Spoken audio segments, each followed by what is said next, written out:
मैं गरिमा अग्रवाल आप सभी का वंदन करती हूँ, अभिनंदन करती हूँ।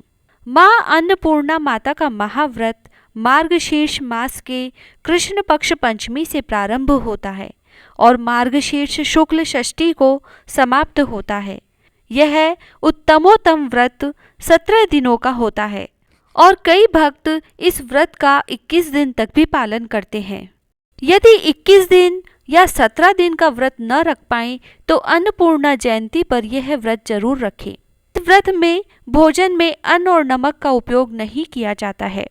तो आइए सुनते हैं माँ अन्नपूर्णा की कथा। एक समय की बात है, काशी निवासी धनंजय की पत्नी का नाम सुलक्षणा था।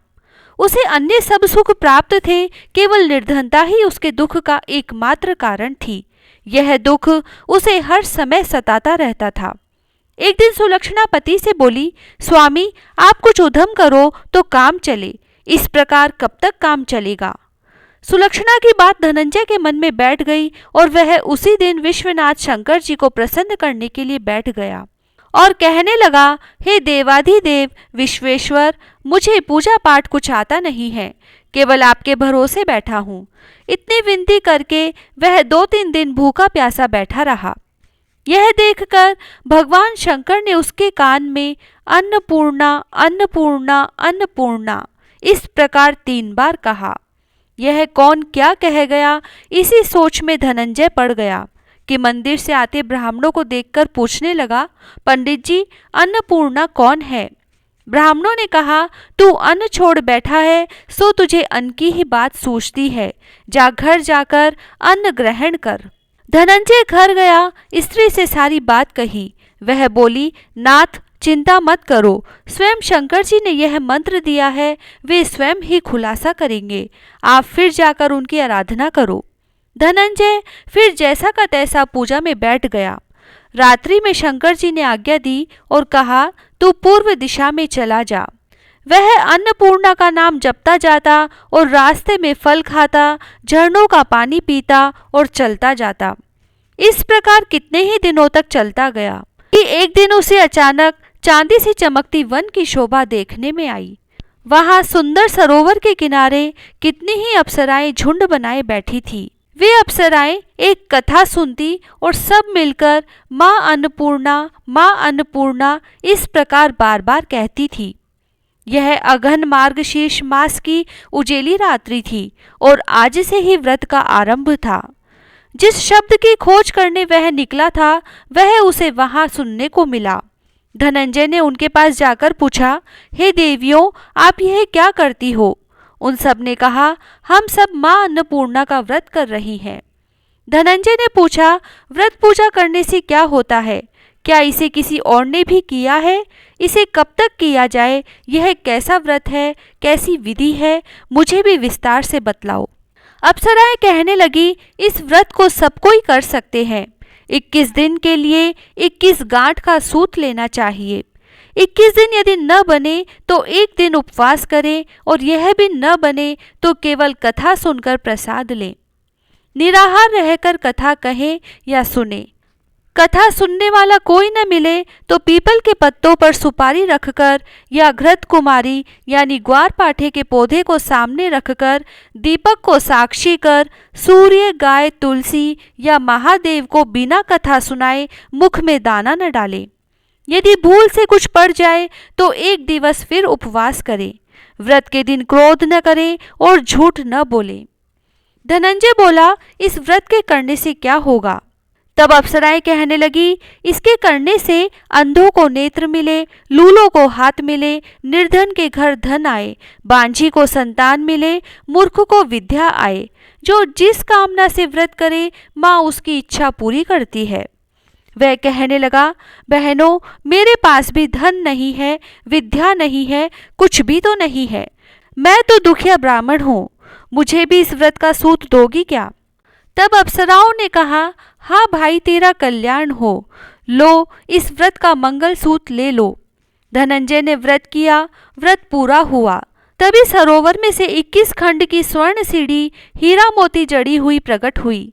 धनंजय जय अन्नपूर्णा अन्नपूर्णा कहता जाता था। इस प्रकार कितनी ही सीढ़ियां उतर गया, तो क्या देखता है कि करोड़ों सूर्य से प्रकाशमान अन्नपूर्णा का मंदिर है। उसके सामने स्वर्ण सिंहासन पर माता अन्नपूर्णा विराजमान है। सामने भिक्षा हेतु शंकर भगवान खड़े हैं। देवांगनाएं चंवर डुलाती है। कितने ही सैनिक हथियार बांधे पहरा देते हैं।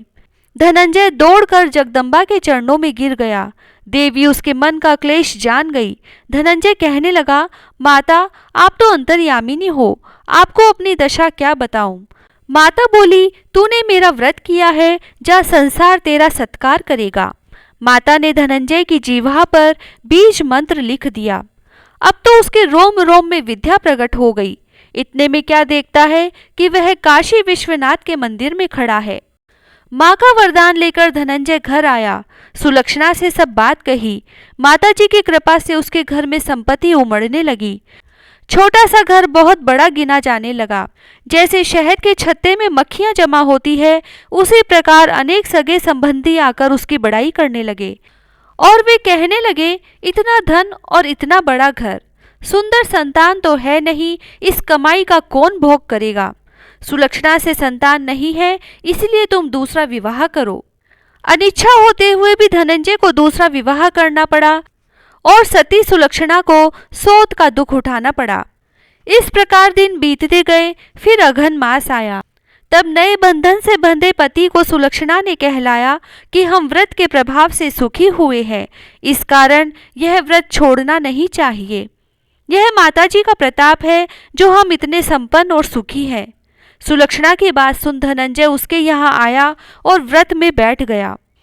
इधर नई पत्नी को इस व्रत की खबर नहीं थी। वह धनंजय के आने की राह देख रही थी। दिन बीतते गए और व्रत पूर्ण होने में 3 दिवस बाकी थे कि नई बहू को खबर पड़ी। उसके मन में ईर्ष्या की ज्वाला दहकने लगी। सुलक्षणा के घर आ पहुंची और उसने वहां भगदड़ मचा दी। वह धनंजय को अपने साथ ले गई और नए घर में धनंजय को थोड़ी देर के लिए निंद्रा ने आ दबाया। इसी समय नई बहू ने उसका व्रत का सूत तोड़कर आग में फेंक दिया। अब तो माताजी का कोप जाग गया। घर में अचानक आग लग गई। सब कुछ जलकर खाक हो गया। सुलक्षणा जान गई और पति को फिर अपने घर ले आई। नई बहू रूठ कर पिता के घर जा बैठी। पति को परमेश्वर मानने वाली सुलक्षणा बोली, नाथ घबराना नहीं, माताजी की कृपा अलौकिक है। पुत्र कुपुत्र हो जाता है पर माता कुमाता नहीं होती। अब आप श्रद्धा और भक्ति से आराधना शुरू करो, वे जरूर हमारा कल्याण करेंगी।